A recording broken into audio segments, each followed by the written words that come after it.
आज कैबिनेट में सबसे पहले माननीय मुख्यमंत्री जी ने यशस्वी प्रधानमंत्री जी और केंद्र सरकार के 11 वर्ष पूरे होने पर एक प्रस्ताव पारित करके मुख्यमंत्री जी को और सभी कैबिनेट के मंत्रियों को बधाई दी और साथ ही एक प्रस्ताव भी पारित किया गया केंद्र सरकार के प्रशंसा में कि 11 साल में जो देश में आर्थिक प्रगति हुई है, सामाजिक प्रगति हुई है, सांस्कृतिक प्रगति हुई है और जो 4 हमारे खास प्रमुख बिंदु हैं, किसान, महिला, युवा, इन चारों के लिए जो योजनाएं बनी उसका क्रियान्वयन हुआ अंतिम तक, उसके लिए भी प्रधानमंत्री जी को बधाई दी है।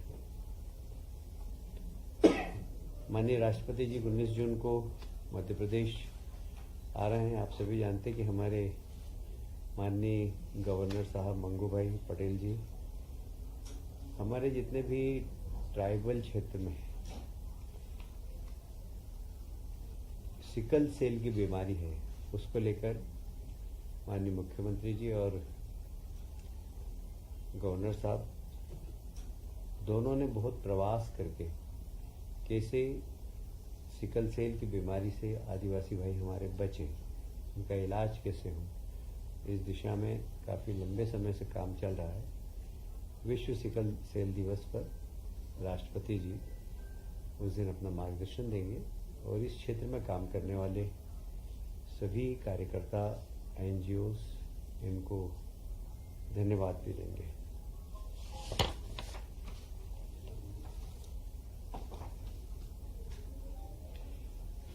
माननीय मुख्यमंत्री जी ने अपने कैबिनेट के प्रारंभ उद्बोधन में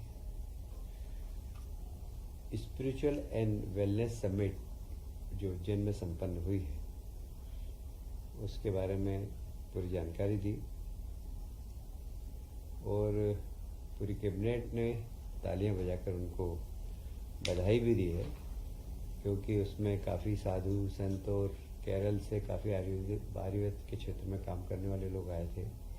विशेषकर स्वामी चिदानंद जी सरस्वती आप सभी जानते हैं, आध्यात्मिक गुरु हैं और हरिद्वार में गंगा आरती बहुत लंबे समय से वो करते आ रहे हैं। उन्होंने भी 2 स्थान पर अपनी रुचि दिखाई है। बाकी केरल से आए लोगों ने भी अपनी रुचि दिखाई है। मुझे लगता है कि वेलनेस सेंटर, व्यक्ति बीमार हो उसके पहले ही उसको एक स्वस्थ रखना, ये भी सरकार की जवाबदारी है और इसको हमारे मुख्यमंत्री जी ने अपनी जवाबदारी समझकर प्रदेश में वेलनेस सेंटर हो, लोग आध्यात्मिक रूप से भी मजबूत हो, इसलिए आध्यात्मिक गुरुओं को भी बुलाया, प्राणायाम, योगा, ये सब का वो लाभ ले सकें और अपने जीवन को सार्थक कर सकें। ये मध्य प्रदेश में इस प्रकार की पहली समिट थी और इसमें पहली समिट में भी काफ़ी बड़ी सफलता मिली है। हमें लगता है कि सिंहस्थ के पहले कुछ हमारे वेलनेस सेंटर और आध्यात्मिक रूप से लोगों को ट्रेनिंग देने वाले सेंटर मध्य प्रदेश में खुलेंगे। ये मध्य प्रदेश का पहला प्रयास था और बड़ी अच्छी सफलता मिली है। माननीय मुख्यमंत्री जी ने सभी माननीय मंत्रियों को आगाह किया कि आने वाले वर्षाकाल में अपने अपने क्षेत्र, अपने अपने विभाग में जो भी चेतावनी है, जो चुनौतियां हैं, उसकी तैयारी अभी से करें। जैसे नगर निगम, नगर पालिकाएं पुराने नाले साफ करें, ग्रामीण क्षेत्र के अंदर जो तालाबों के कैचमेंट एरिया उनकी सफाई करें, उनको चैनलाइज करें। ये सब माननीय मुख्यमंत्री जी ने सभी माननीय मंत्री जी को निर्देश दिए हैं कि वर्षा काल में जो भी हमारी विभाग की जवाबदारी है उसका निर्वहन पहले से सब लोग करें। स्थानांतरण की तारीख 17 जून तक बढ़ाई गई है। मैं उसके विरोध में था। और सब मंत्रियों का आग्रह था, तो सभी डिपार्टमेंट। एक्चुअल में क्या हुआ कि शिक्षा विभाग में जो उनका क्या बोलते हैं पोर्टल वो तैयार नहीं हो पाया था, तो शिक्षा विभाग के कारण बाकी विभागों को मिली बढ़के मिल गई। इसमें एक बहुत बड़ा निर्णय आज लिया है मुख्यमंत्री मजरा टोला सड़क योजना। ये मध्य प्रदेश के दूरस्थ गांव, विशेषकर हमारे आदिवासी भाइयों के लिए बहुत ही क्रांतिकारी योजना है ये। इसमें छोटे छोटे मजरे टोले, क्योंकि प्रधानमंत्री सड़क योजना से 500 की जनसंख्या वाले गांव तक ही प्रधानमंत्री सड़क बन रही, पर आदिवासी भाई हमारे बहुत छोटे छोटे जगह रहते हैं। 15 मकान है, 20 मकान है, फली मजरे टोले, यहाँ भी सड़क पहुँचे। तो एक महती योजना आज हमारे प्रहलाद पटेल जी ने कैबिनेट में रखी और माननीय मुख्यमंत्री जी ने उसमें कहा है कि सब अपने अपने क्षेत्र के अंदर इस प्रकार के क्षेत्रों को, इस प्रकार के गांवों को चिन्हित करें। और जैसे मेरे विधानसभा में एक भी नहीं है पर हाँ, नाम यही है इसका मुख्यमंत्री मजरा टोला सड़क योजना। ये जो हमारे दूर गांव रहते हैं ना, जो उन पे पहुंच मार्ग नहीं है, तो इसका सर्वाधिक लाभ अगर किसी को मिलेगा तो हमारे आदिवासी भाइयों को मिलेगा। और ये बहुत बड़ी योजना है।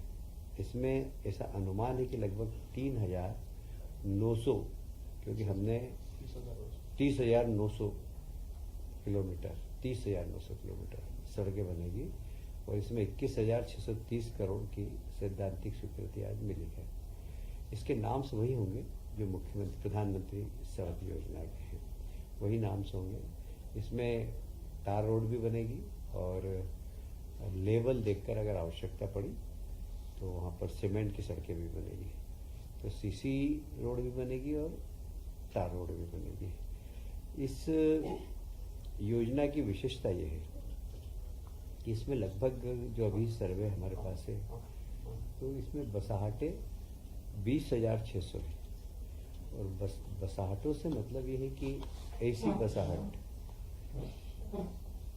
जो 600 वर्ग मीटर से क्षेत्रफल, तो जिसमें 20 आवास, अगर 20 आवास का भी गांव होगा और 100 प्लस जनसंख्या, वास्तविक स्थिति इसकी ये है। और 50 मीटर दूरी से यदि 12मासी सड़क नहीं हो तो वो गांव एलिजिबल होगा। ये बहुत ही महत्वपूर्ण और महती योजना है। इसमें निश्चित रूप से 80% मुझे लगता है कि सिर्फ और सिर्फ ट्राइबल भाइयों को ही इसका लाभ मिलेगा। यह बसाहट स्टेट गवर्नमेंट, बसाहट की जनसंख्या की घटते क्रम पर विधानसभा और क्षेत्रवार में इसमें काम होगा। इसमें एक सलाहकार समिति होगी, कलेक्टर साहब और माननीय सांसद, क्षेत्रीय जनप्रतिनिधि, ये सब बैठ कर तय करेंगे। और एक परामर्श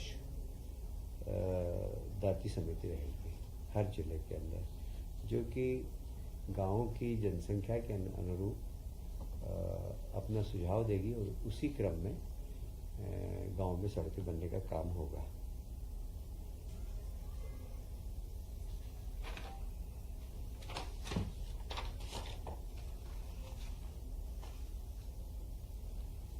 आज एक और निर्णय जो हुआ है उसमें केंद्र सरकार को धन्यवाद दिया गया है कि जैसे माननीय प्रधानमंत्री जी हमेशा महिला सशक्तिकरण की बात करते हैं, तो केंद्र से हमें महिला सशक्तिकरण के लिए काफ़ी सहयोग मिलता है। अभी फिर 4 वर्किंग वुमेन हॉस्टल के लिए हमें पैसे प्राप्त हुए हैं और लगभग 40 करोड़ 59 लाख रुपए। इसमें लगभग 350 सीट्स की वुमेन हॉस्टल्स बनेगी। इसका संचालन पीपीपी मोड पर होगा। क्योंकि इसका संचालन सरकार स्वयं नहीं करेगी, वहाँ के इंडस्ट्री एसोसिएशन को दे सकती है या किसी को भी जो इसको चलाना चाहेगा उसको देंगे हम लोग। और यह 4 स्थानों पर बन रही है, झाबुआ, सिंगरौली, देवास और नर्मदापुरम। ये चारों इंडस्ट्रियल एरिया है। अभी यहाँ पर चारोमली, इसके पहले आपने शायद मालूम होगा आपको, पीतमपुर में हमने एक बड़ी वुमेन हॉस्टल बनाई है। हम जितने भी इंडस्ट्रियल एरिया है वहाँ सब दो वर्किंग वुमेन हॉस्टल बनाने के लिए संकल्प करते हैं। एक और आज बहुत अच्छा निर्णय हुआ है। तुअर की दाल हमारे यहाँ बहुत कम होती थी, ज़्यादातर हम महाराष्ट्र से मंगवाते थे, तो उस पर मंडी टैक्स लगता था और इसलिए हमारे यहाँ की दाल मिल महाराष्ट्र जा रही थी, क्योंकि महाराष्ट्र में मंडी टैक्स लगता था उनको, फिर मध्य प्रदेश में मंडी टैक्स लगता था, इसलिए हमारे यहाँ की जो तुअर दाल के मिल महाराष्ट्र जा रहे थे। दाल मिल एसोसिएशन ने माननीय मुख्यमंत्री से निवेदन किया था कि हमें डबल मार पड़ती है मंडी टैक्स की, तो आप यदि ये छूट दे देंगे तो यहाँ से मिल ट्रांसफर नहीं होंगे। आज उसमें निर्णय लिया कैबिनेट ने कि जो महाराष्ट्र से भी दाल आएगी उस पर भी हम मंडी टैक्स नहीं लेंगे, जिससे हमारे यहाँ दाल मिल की संख्या बढ़े और दाल का उत्पादन भी बढ़े, दलहन का उत्पादन भी बढ़े। दोनों ही क्षेत्रों में फ़ायदा होगा। दाल मिल लगेगी तो लोगों को रोज़गार मिलेगा और दलहन का उत्पादन होगा तो दलहन के भाव बहुत अच्छे मिलते हैं अन्य उत्पादन से। तुअर की दाल सबसे महंगी दाल मानी जाती है, तो हमारे किसान यदि तुअर की दाल बोएंगे तो उनको लाभ भी होगा। तो इसमें मिल भी खुलेंगे, रोजगार भी मिलेगा और हमारे किसान भाइयों को फ़ायदा भी मिलेगा। और फिर जब व्यापार होगा तो जीएसटी का संग्रहण भी राज्य सरकार को होगा। ऐसा नहीं कि राज्य सरकार को संग्रहण नहीं होगा, राज्य सरकार को भी फ़ायदा होगा इसका। तो एक अच्छा निर्णय है ये, राज्य के हित का निर्णय है, किसानों के हित का निर्णय है, व्यापारियों के हित का निर्णय है और रोजगार देने वाला निर्णय है।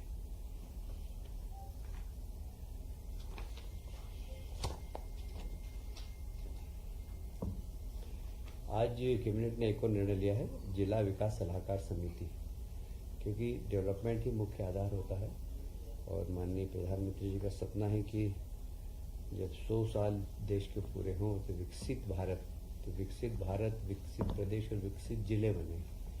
तो विकसित जिले बनाने के लिए जिला विकास सलाहकार समिति के आज कैबिनेट ने निर्णय लिया उसके गठन का हर जिले के अंदर, और उसके अध्यक्ष माननीय मुख्यमंत्री जी स्वयं रहेंगे, उपाध्यक्ष प्रभारी मंत्री रहेंगे। और इसलिए उस जब मुख्यमंत्री जी जब किसी समिति के अध्यक्ष बन जाते हैं तो अपने आप ही वो समिति बड़ी महत्वपूर्ण हो जाती है। इसका जो उद्देश्य वो यही है कि जिले के विकास का रोड मैप तैयार करना। बताता हूँ, इसका रोड मैप तैयार करना, और इसमें सभी जनप्रतिनिधि सदस्य होंगे, प्लस हर क्षेत्र के एक्सपर्ट भी रहेंगे इसमें, जैसे विधि क्षेत्र के होंगे, इंडस्ट्रीज के होंगे। और प्रभारी मंत्री चाहेंगे यदि जैसे हमें सोलर सिटी के बारे में बात करनी है तो हम सोलर के विशेषज्ञ जो होंगे उनको भी इस कमेटी में उस दिन की बैठक में बुला सकेंगे। यदि हमें जिले में उद्योग के विकास की बात करनी हो तो उद्योग से एक्सपर्ट लोगों को भी हम बुला सकेंगे। तो जनप्रतिनिधि रहेंगे, 20 प्राइवेट सदस्य रहेंगे और आवश्यकता पड़ेगी तो हम एक्सपर्ट्स को भी इसमें बुला सकेंगे। यह सलाहकार समिति होगी, यह सिर्फ अपनी सलाह राज्य सरकार को देगी और राज्य सरकार इनके सलाह को, जो कि जिले के विकास के लिए ज़रूरी होगा, आवश्यकता होगी तो फंड भी प्रदान करेगी जिले के विकास के लिए। और जो सलाह मानने लायक होगी राज्य सरकार उसका अनुपालन करेगी। हाँ, अंग्रेजी में। ठीक है जी।